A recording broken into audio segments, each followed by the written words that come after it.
Pronto. A água já tá dando mocotó já. Cadê a... Tem que ter luz, tem que ter luz. Ah, agora sim. Pronto, a minha chinela já soltou o cabelo. Vambora.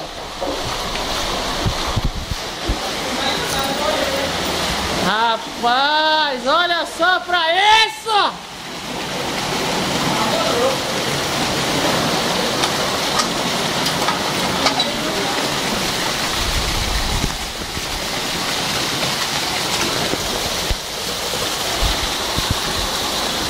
Caralho, velho! Meu irmão, que é isso? Rapaz!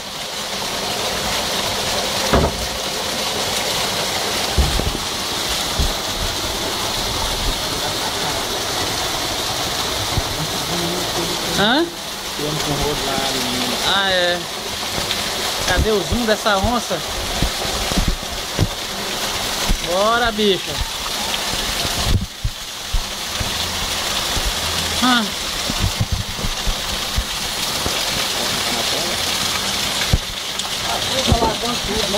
É, rapaz, o negócio tá brabo. Menino, cara.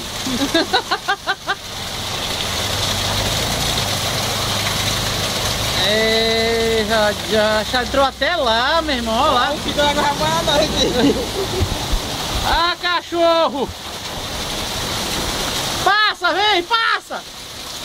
Passa, meu filho! Bora, passa! Passa, meu filho, vai! Rapaz!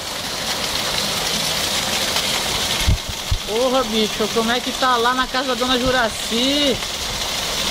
Coitadinha na água. Ô, rapaz!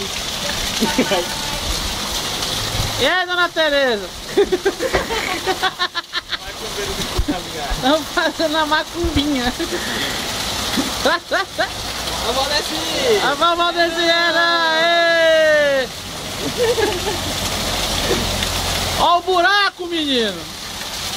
Menino! Olha o buraco! De novo? Rapaz! Ih, rapaz, até na casa do meu vizinho vascaíno ali também entrou. Dessa vez não escapou, não. É vascaína aí. Ainda é vascaíno, né? Alagou tudo. Rapaz, alagou feio mesmo, bicho. Rapaz, dessa vez... É, vai adiantar muito.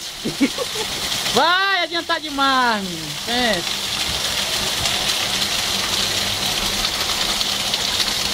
Cadê a véia? A véia sumiu. Ainda tem a cachoeirinha aqui, tá? Aí, rapaz.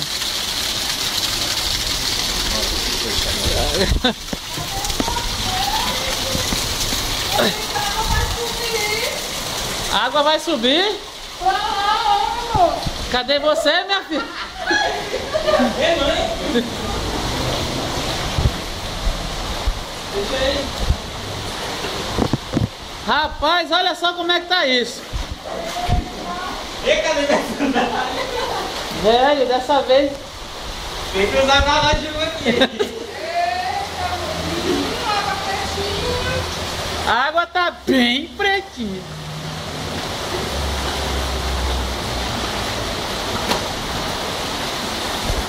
Vem, velho, cuidado! Você passa...